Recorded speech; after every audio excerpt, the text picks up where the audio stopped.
আসসালামু আলাইকুম। আপনারা গেল 2-3 দিন ধরে নানান ধরনের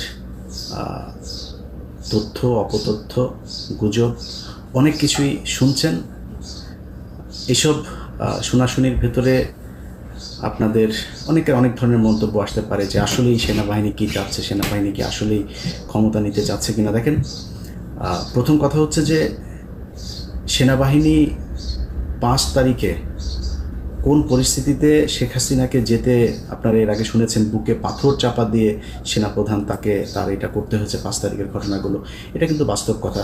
মানে সিম্পল একটা জিনিস শোনেন, ধরেন একজন পুলিশের কনস্টেবল নিয়োগ করতে গিয়ে, আপনারা বাংলাদেশে আছেন, আমার চাইতে আপনারা অনেক ভালো জানেন এগুলো, আমরা তো আপনাদের কাছ থেকে শুনেই কথাবার্তা বলি। আমি নিজে তো আর এখানে আমার এমন কোনো সোর্স নাই যেটা দিয়ে আমি উড়ে গিয়ে তারপরে গিয়ে জেনে আসি। আপনারা জানেন যে একটা পুলিশের কনস্টেবলের চাকরি নিতে গেলে আপনার কি পরিমাণে করতে হয়, মানে সরকারি যেসব গোয়েন্দা সংস্থা এই যে ভেরিফিকেশনের কাজটা যে চলে, আপনার পরিবারের ভেতরে মানে বাবা মা ভাই বোন না, এর বাইরেও 14 গোষ্ঠীর ভেতরে জামাত বিএনপির কোনো লোকজন আছে কিনা সেটা যাচাই বাছাই করে তারপরে আপনাকে চাকরিতে নেওয়া হতো। এটা সত্য কি মিথ্যা আপনি নিজেকে জিজ্ঞেস করেন। যদি তাই হয়, শেখ হাসিনার চোখের সামনে সেনাপ্রধান ওয়াকার, মানে শেখ হাসিনার পছন্দগুলো কি আপনি বলেন? শেখ হাসিনার পছন্দ হচ্ছে ওই নিজাম হাজারি, শেখ হাসিনার পছন্দ হচ্ছে এই শামীম ওসমান, শেখ হাসিনার পছন্দ ওই যে কুমিল্লার বাহার, যত মানে জাউরার যত শ্রেষ্ঠ মানে প্রো ম্যাক্সের একদম সর্বশেষ ভার্সন যেটা আছে, সব শেষ ভার্সন হচ্ছে শেখ হাসিনার পছন্দ। এর আশপাশে কোনোদিন ভালো মানুষের কোথাও এই জায়গা দেয় না। তো এর মতো একটা জাউরা এই যে ওয়াকারের মতো একজনকে এখানে বসাবে, আপনার মনে হয় সেনা প্রধান এ যে কোনো সময় চাইলেই সরকার পতন ঘটাইতে পারে, আমাদের সাবকন্টিনেন্টের প্রেক্ষাপটে যদি চিন্তা করা যায়। তাকে যাচাই বাছাই না করে শেখ হাসিনা ভুল করেছে সেনাপ্রধানকে বসিয়ে, এটা মনে করার কোনো কারণ নাই। মানে গোয়েন্দা সংস্থা না, খালি শেখ হাসিনা যদি ভুল করেও ভারত তো ভুল করবে না।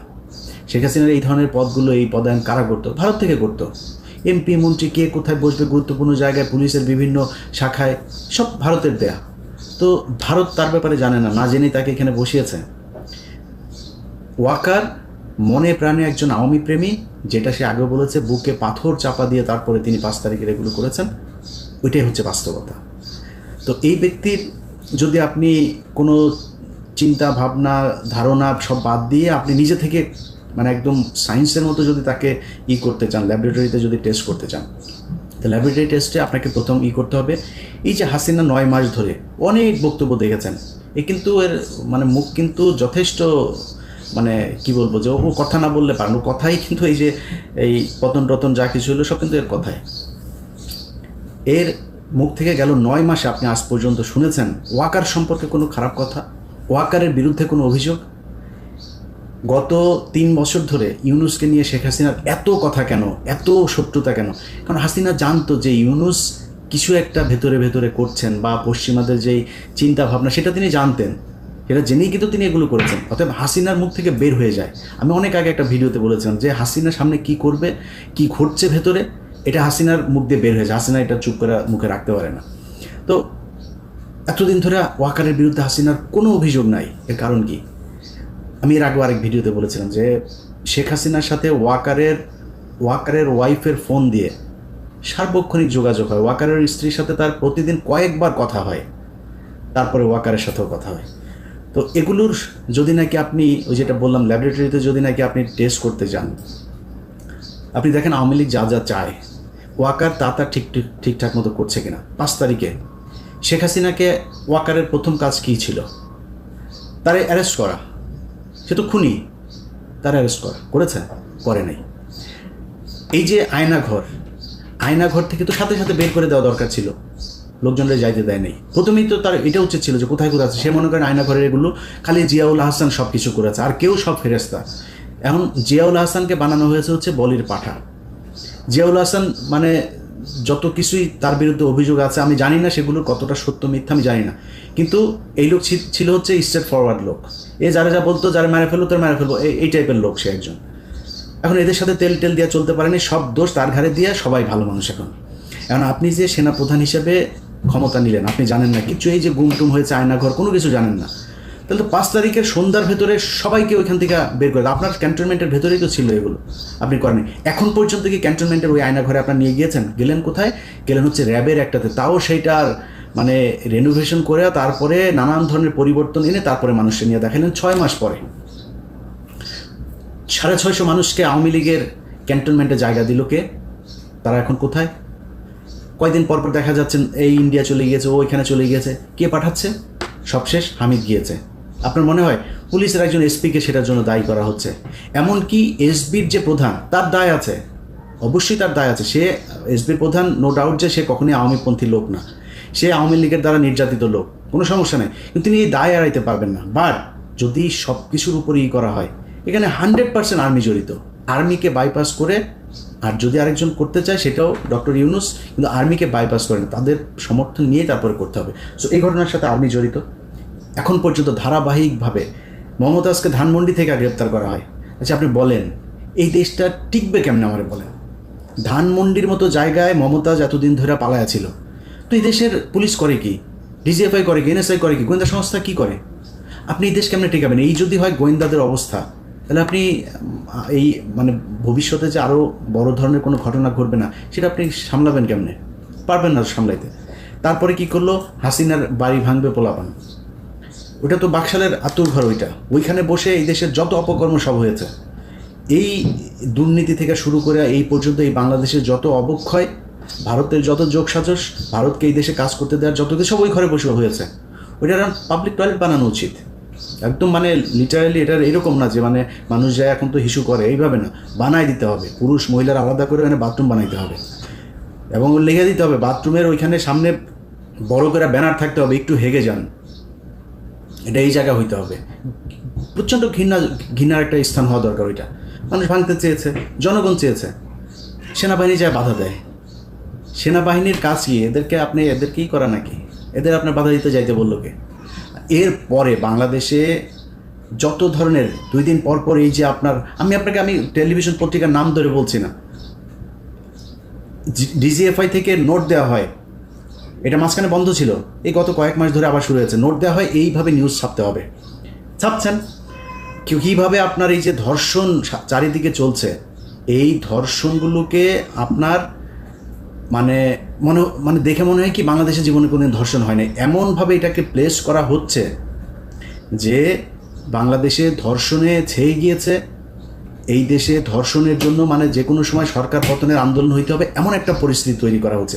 এই যে ঢাকা বিশ্ববিদ্যালয়ে খুন হয়েছে না, আমার কাছে এই আসামি যে 3 জন আটক করা হয়েছে, ওদের আদালতে যাওয়ার পর ওদের আমি রেকর্ড আমার কাছে আছে, যে রেকর্ডের মধ্যে তারা মানে স্পষ্ট বলছেন তারা ওইখানে গিয়েছিল, যাওয়ার পরে তাদের সাথে মোটরসাইকেল নিয়ে একটা পক্ষের সাথে গ্যাঞ্জাম হয়েছে।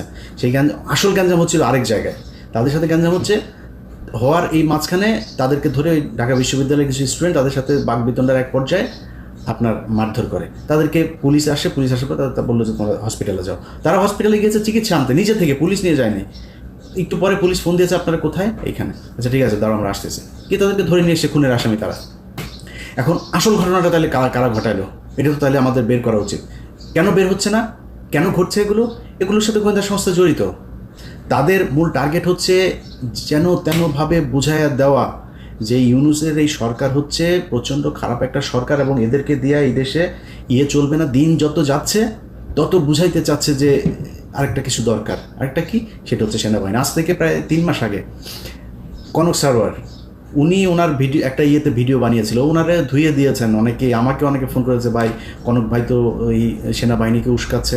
ভাই আপনাদের কাছে মনে হইতে পারে যে আমরা বোধহয় কোনো পক্ষকে বোধহয় মানে এই দেশকে মনে হয় রাজনীতি শূন্য করতে চাই, রাজনীতিবিদদের হাতে মনে হয় দেশ যাক, সেটা আমরা চাই না।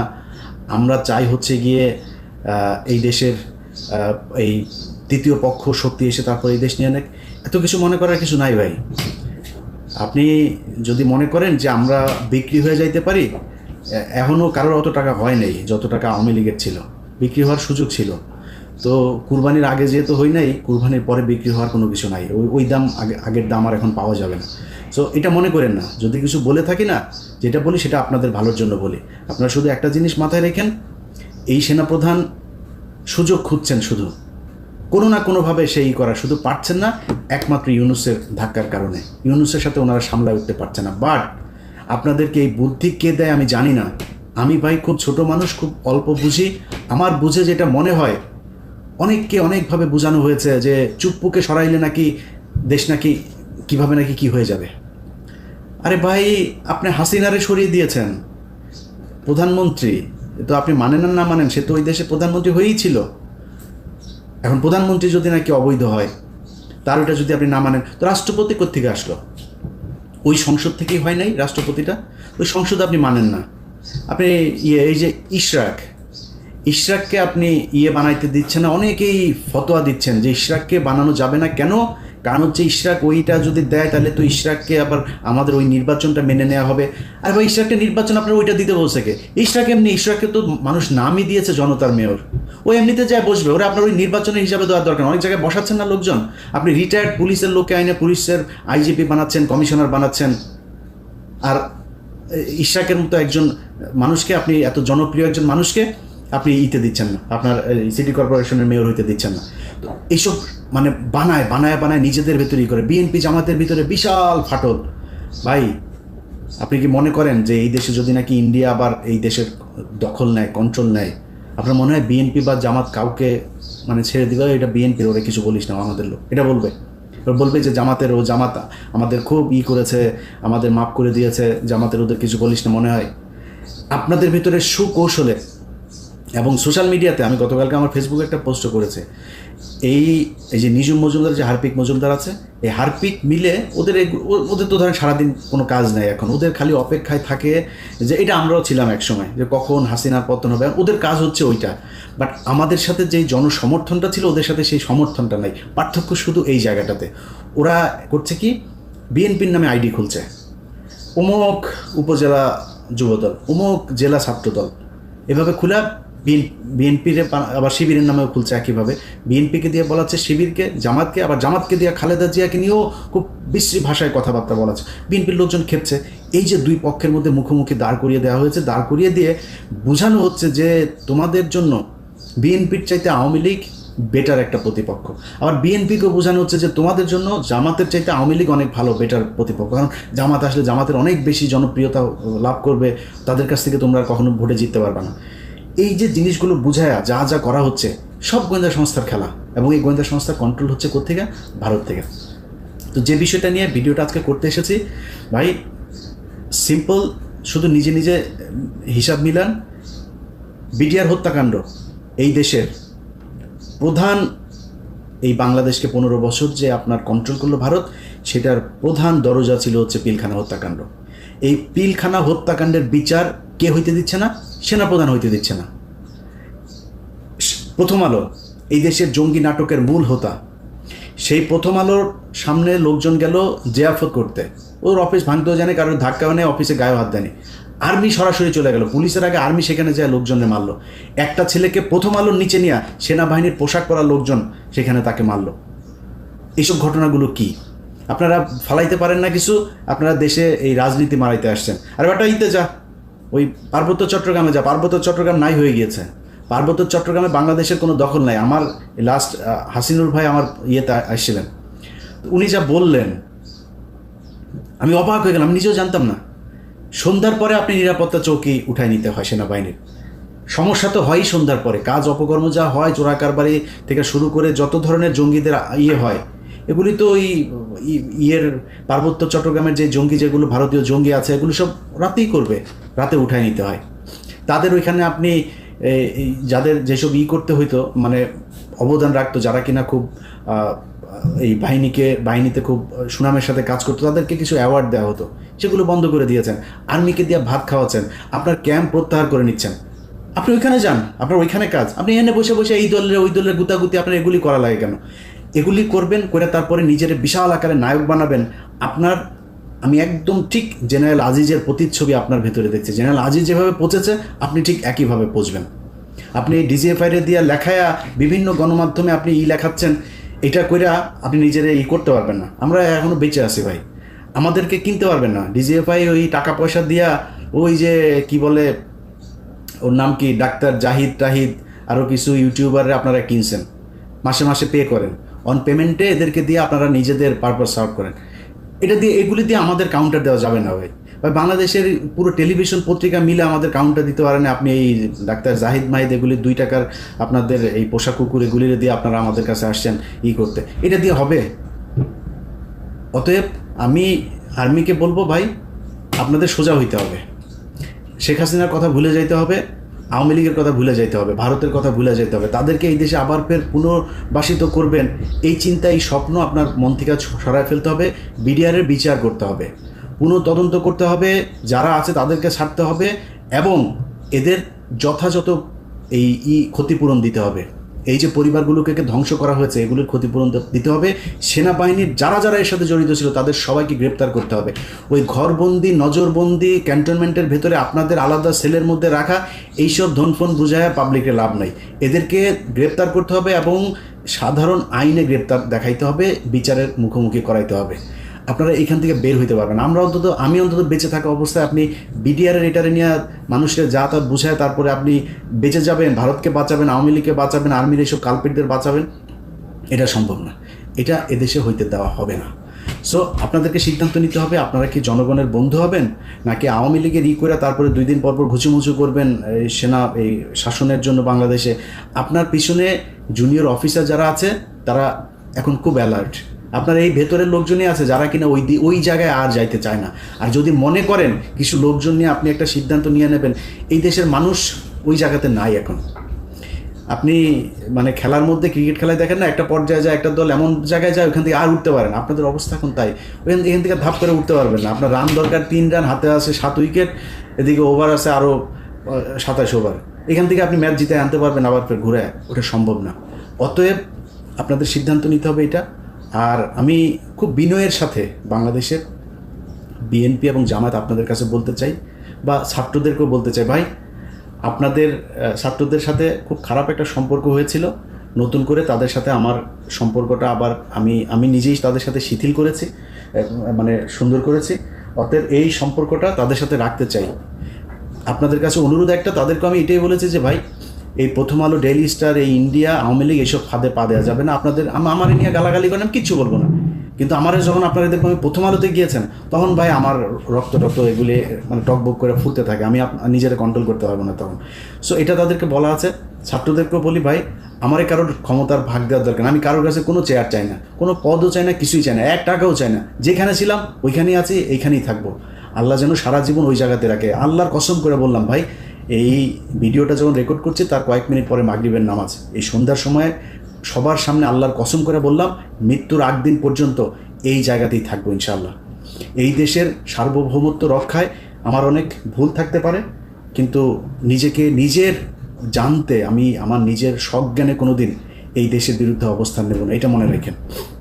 সো আপনাদের দেশ আপনারা চালাবেন, আপনারা ক্ষমতায় আসবেন, আপনারা বিরোধী দলে যাবেন, যা মনে চায় করেন, কিন্তু এই দেশটা এই দেশের ভেতরেই থাকতে হবে। ভাই চাঁদাবাজি করেন, কোন ছাত্র কার কাছ থেকে টাকা নিয়েছে, কোন বিএনপির লোক কোন জায়গায় চাঁদা নিয়েছে, কোন জামাতের লোক কোন জায়গায় চাঁদা নিয়ে, আমার যায়ও না আসেও না, যা মনে চায় করেন, শুধু টাকা বিদেশে পাঠান না।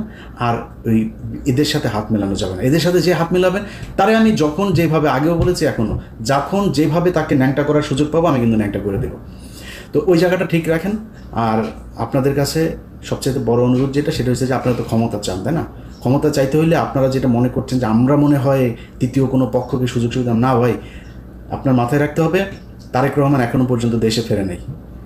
নিশ্চয়ই দেশে ফেরার মতো পরিস্থিতি হয় নাই, তাই ফেরে। খুব সিম্পল হিসাব, কেন হয় নাই, যেই কারণে হয় নাই সেটা আপনারা নিজেরা চিন্তা করেন।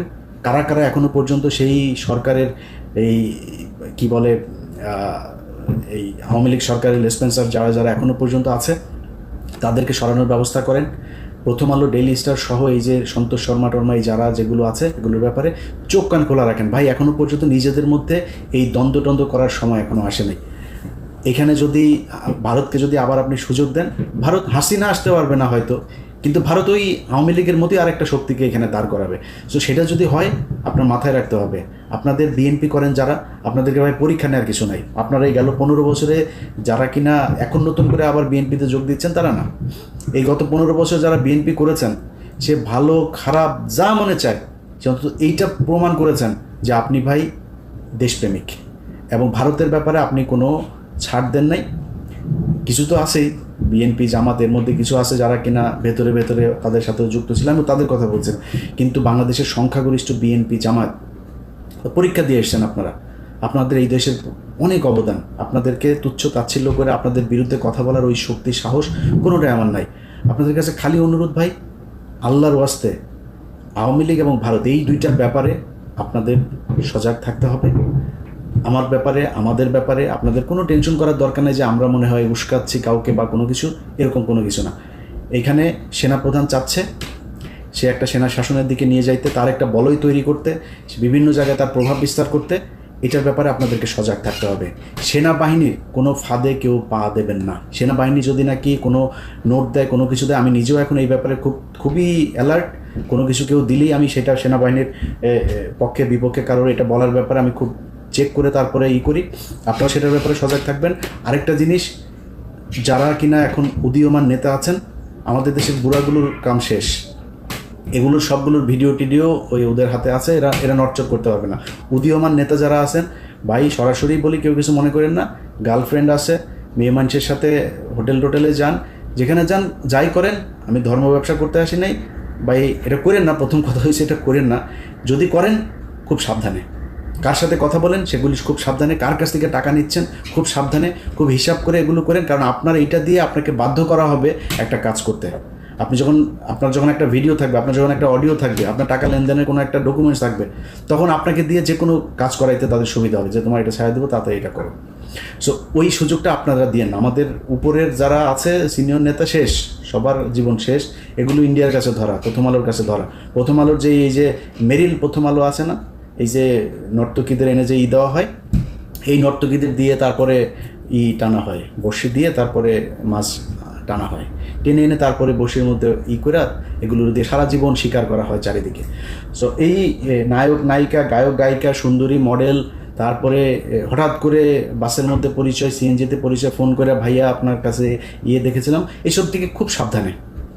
এই থেকে যদি সাবধানে না থাকতে পারেন, আপনি জীবনে কোনো দিন এই দেশে রাজনীতি করে আপনার নিজের যে ইচ্ছা, আমার বিশ্বাস অনেক মানুষ আছে, ইভেন আসিফ নজরুলের কথা বলি, আসিফ নজরুল নিজেও দাঁড়াইতে পারে না শুধুমাত্র এই একটা কারণে, সেটা হচ্ছে মেয়ে মানুষের ভিডিও টিডিও এগুলো তার আছে।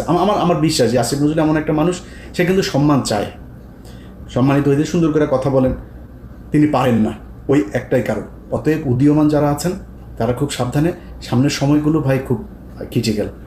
আমরা চাই ইউনূস একটা সুন্দর পরিস্থিতির ভেতর দিয়ে নির্বাচন দিবে, এবং সেই নির্বাচনটা যত দ্রুত সম্ভব তত দ্রুত দিবেন, যাতে এই দেশে নির্বাচিত একটা সরকার আসতে পারেন এবং সেই সরকারের অধীনে আমাদের দেশ চলবে। তার আগ পর্যন্ত সবাইকে খুবই হিসাব করে চলতে হবে। বিএনপি জামাত, আপনাদের ভেতরে যে দ্বন্দ্ব ভাই, অনেক নতুন বিএনপির সাপোর্টার হয়েছে যারা কিনা এখন নিজেকে বিরাট বিএনপি দাবি করার জন্য সারাদিন জামাতের বিরুদ্ধে বলে।